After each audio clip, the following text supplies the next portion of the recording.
Welcome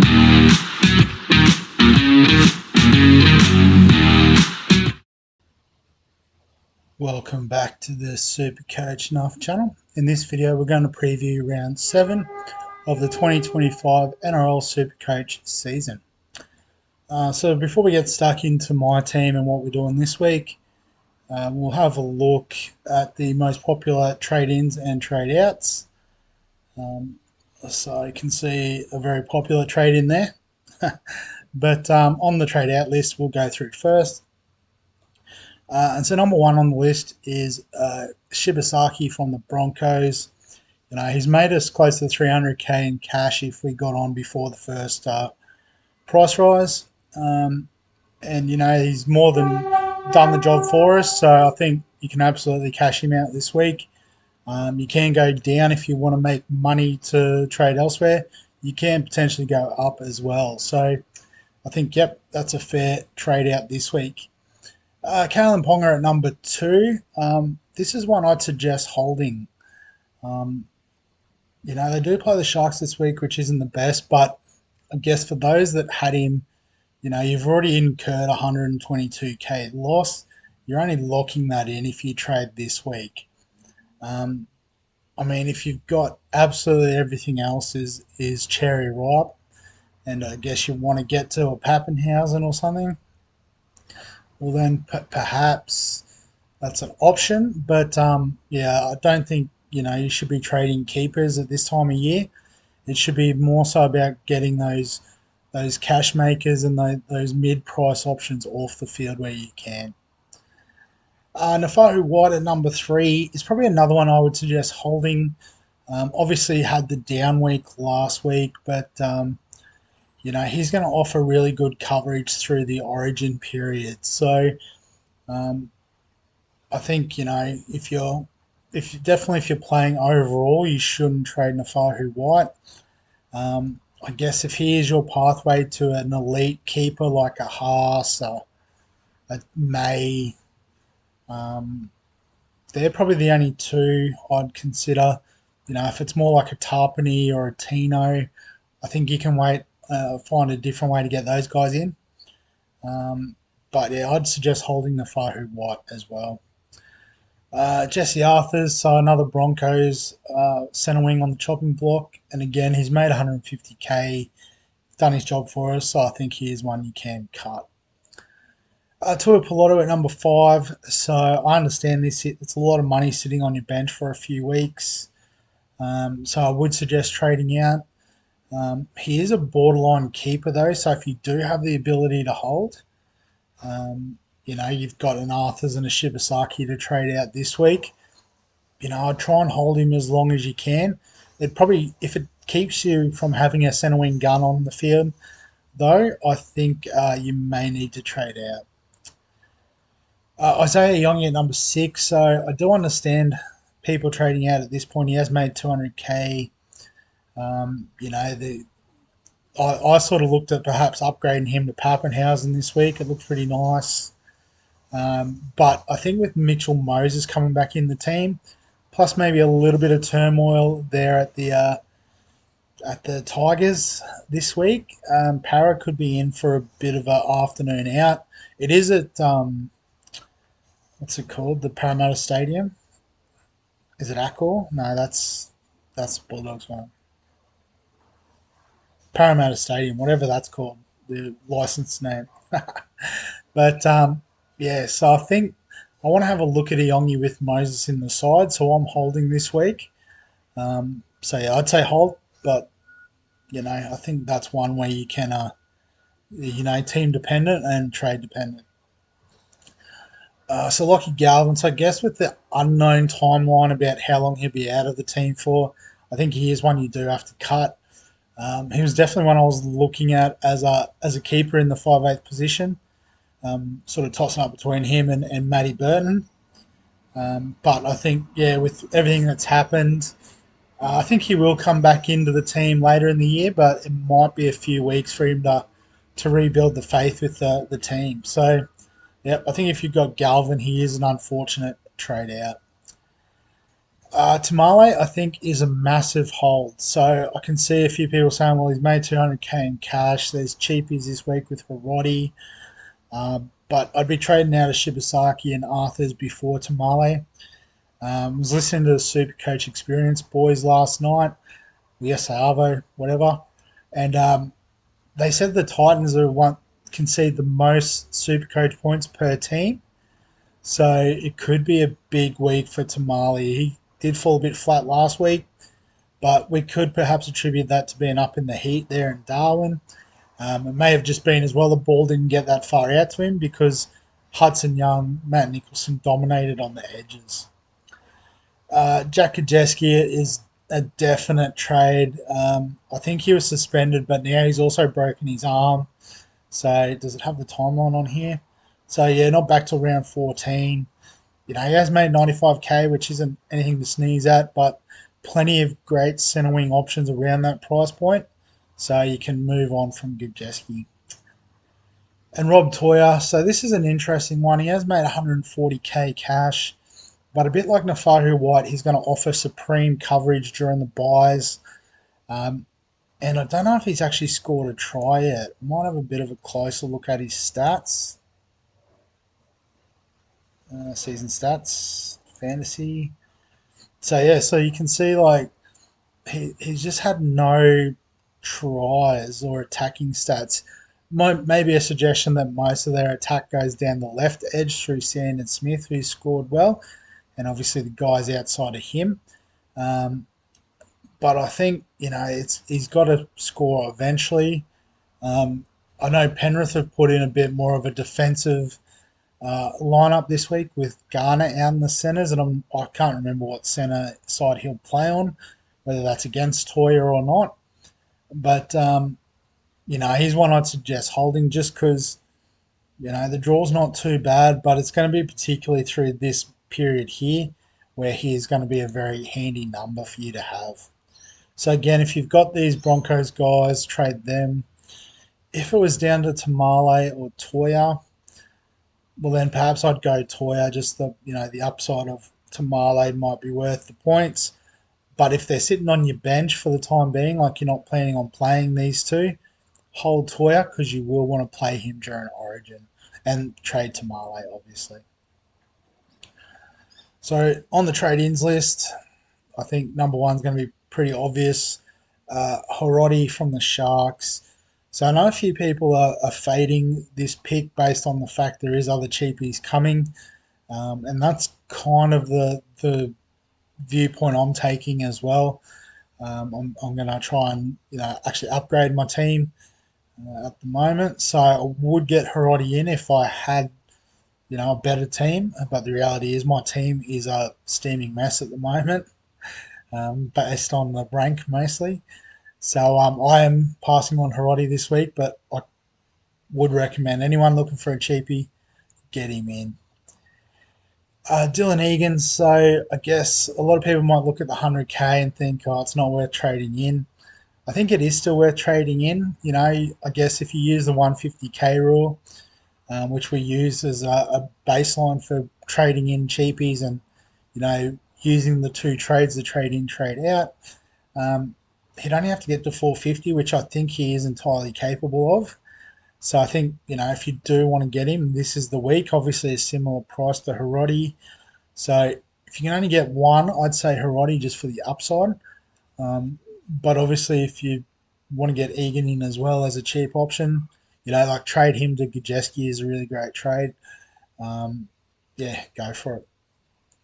Ryan Pappenhausen. So I guess if I had an extra trade up my sleeve this week, I would bring him in. But you only get so many trades per round. So I love it. If you've got the ability to upgrade Nyongi, do it. I don't like the Ponga to Pappenhausen trade, but I understand it. Um, I'm just trying to think who else. So I guess even if you've just got someone else in your flex that's not a fullback and you want to just add that third fullback in, great pick. Dave Fafita, so it looks like he's back from his sort of early season slump. Um, I guess if you're in the position where you just want to upgrade in the second row, go for it. I've got a lot more to worry about with my team before I worry about Big Dave. So Billy Smith, is one I'd suggest holding a week. He is suspended this week, and he'll be the cheapie of the week next week, no doubt. I think the job security is probably a lot nicer for him than it is for Hiroti, which is why I think some people are going early. Or I guess maybe it's a case of they want to downgrade Arthurs and they want to downgrade Shibasaki to then boost up a Nyongi or something. In which case, I sort of get it. Um, but yeah, I'd wait a week because again, um, Billy Smith was in the same time Nwangani Tuasi was injured, so we don't truly know the full strength Roosters backline. Um, Rumour is Dom Young is the one that's going to miss out, but again, we don't know until we see it on the team sheet and then obviously out on the field. So James Tedesco at number 6. I bought him in a couple of weeks ago and pretty happy with that move. So yeah, I would say bring him in. Selfishly, I'd say don't trade him in just because I want a pod, but yeah, bring him in. Jacob Carraz at number 7. So a few people want to wait another week and see, but um, I think against South this week he could be a chance of getting some attacking stats. Um, so I want to get on early, and I can see why other people would want it too. The other sort of wrinkle is it sounds like he is in line to replace Lomax in the Origin squad, which obviously will then make him a bit of an awkward hold because the Bulldogs do play a lot of those big buy rounds, which obviously if he's playing Origin he won't be available for. Xavier Coates, I guess people chasing last week's points, that is a terrible idea. Do not trade in Xavier Coates. Cam Munster, so if you want to lock him in as a season-long keeper at 5'8", probably a lot of trades Galvin to Munster absolutely makes sense. Again, it's one you've got to try and hold through the Origin period. But I guess with their bye schedule, Munster, it does fit well with him playing Origin. You'll just have to watch out for restings in the week after Origin, which the Storm are pretty well known to do. And Val Holmes is an interesting one as a keeper. Obviously, you could bring him in. He will play Origin, so you just factor that in. I like Carraz because there's a little bit more probability of him being available during that time. But yeah, Val Holmes is not the worst option to bring in. So we'll look at captains as well before we go to my team. So what happened there? Oh, I've just gone all coaches. So we might start filtering out a bit. We'll go by the top 10% of players because I guess they're obviously very well engaged in what's going on and doing a lot better than me. So the most popular captain this week, interestingly, is Ryan Papenhuyzen. So this is amongst the top 10%. So I guess the ownership percentages will be a bit skewed as well. So if we just compare to all coaches just quickly.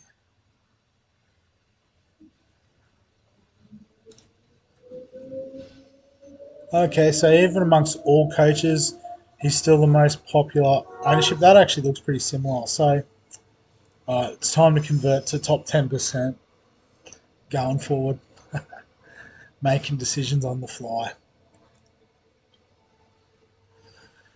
So Ryan Papenhuyzen, most popular captaincy choice up there, 40% against the Dolphins.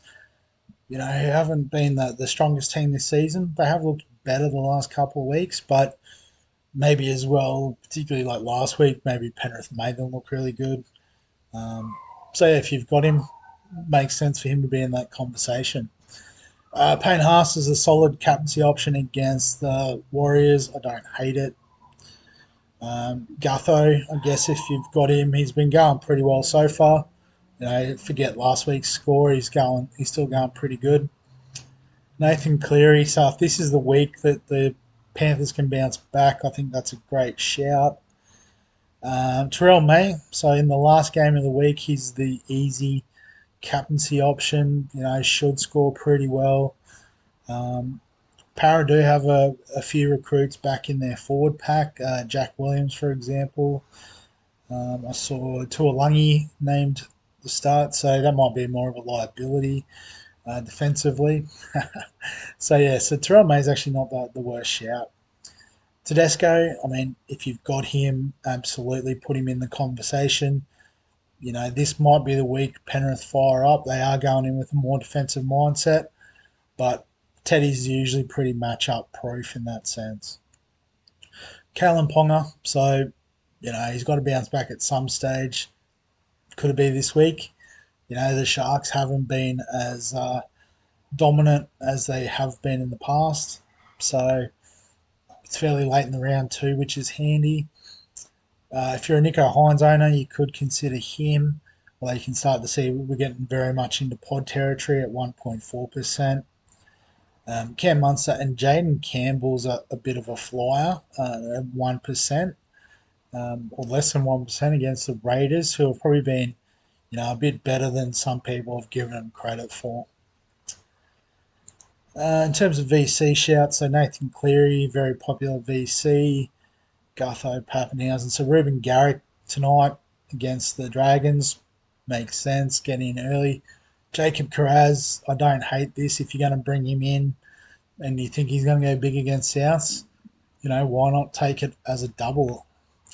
Val Holmes, first game of the round, makes sense.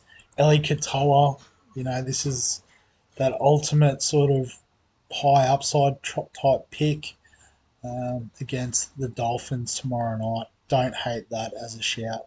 The other guys we've talked about, so I won't retread that ground. So, in terms of my trades this week, I've probably given a few clues through there. Initially, I was going to boost to sort of realign my centre wing selections. However, if you watch the the buy planning video I put out yesterday or Tuesday night, I can't remember when I did it exactly. I know I recorded it Tuesday, but in that video I talked about wanting to save my last couple of boosts for that last Origin sort of period as a way to try and just build my final team and get a little bit of a head start on building ranks going into the end of the year. Because I'm coming from a long way back, if I'm trying to take the same strategy as everyone else, I'm not going to make up that much ground. So, I sort of have to rely on a few things going my way and Stephen Bradbury in it a bit, but that's okay. So with that, we're only doing 2 trades this week. And so because of that, we've got a bit of money in the bank. So we are going to use it to bolster our centre wings. So Toi Pilotu, we can't hold for that long, that much money on the bench. And Shibasaki has done his job for us, so he can go. We are bringing in Kiraz, so I need to sort by average. So, this is the popular trade-in. 61, wasn't it? Yep, 61, there we go. And then the other trade-in, I did talk about this on Monday. It's a bit more of a pod move, which we like. But bringing in Herbie Farmworth obviously isn't impacted by Origin, which is great, being an Englishman. I think the Dolphins do have a couple of buys during that Origin period, but I think we can work around that. So we're bringing him in as a bit of a point of difference. Where is he sitting overall? Well, it's based off average. Go by total points. So he's 12th overall for the season, only 4% owned. So that's the sort of stats we like. He's not popular trading this week as well.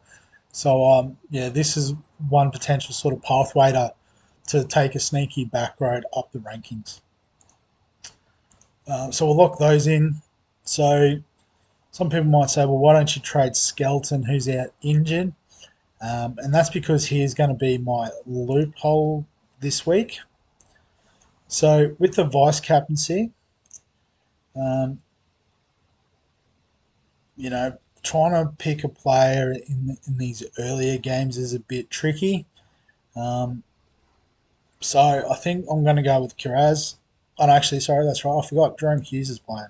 So I wasn't convinced on Hughes not playing, but given he's back in for the Storm at the moment, I'll put the VC on him. Um, I do have a bit of an out though. If he is a late out, it's going to go to Tedesco. So currently it's going to be Hughes captain, vice captain, and then Payne Haas playing Saturday is the captain. If Hughes is out, we're going to flip it to Tedesco as the vice captain, and Terrell May will be in my captaincy spot. So that's the plan. Yeah, obviously it'll depend how it all goes Friday night, but we'll get a chance to work it out. So that morning sort of thing. Um, so Marzu needs to come in for Jenkins. So I'm going to play the two trade-ins, Marzu and Tamale. So against the Titans, we like that matchup. Um, I'm going to play Metcalf against the Broncos. Over in New Zealand, I think the Warriors could do all right. I'm going to switch Yongi on the bench, but I am going to play Yongi again. I do think with Moses in the team, it could sort of start to unlock him. And again, the Tigers might be slightly not in the right mindset, although they are going with this team first philosophy, so they might be entirely in the right mindset. But we're taking a punt there. And then the last one is obviously Tino on Sunday against the Raiders. Obviously, if Payne Haas is captain, Terrell May makes more sense there as a potential late out. But I think by that stage, I couldn't change it anyway. So I'm just going to leave the rest of the team as is. So again, we'll play Pakes over Smith, although, again, Smith against Panthers isn't the worst shout. But I think, this is probably the next area we need to upgrade is at hooker. So probably next week the trades will be Billy Smith down from a skeleton, and then see what we can get for Corey Pakes. I think with the 100k and the what's that 170, so 270, 670, we can get who we want. So sort of foreshadowing trades for next week, but it is what it is. So that's the plan at the moment. So we'll wrap the video up there. I'll see if I can fit the trades in as well. Maybe not quite. I'm trying to fit the trades in the captaincy, but vice captain's probably the big point of difference there. So we'll wrap the video up there. As always, if you've got any questions, comments, thoughts, feel free to add them below this video. Give us a like if you enjoy the Supercoach content. Subscribe for all the fantasy sports content on the channel. And other than that, we'll catch you in the next one.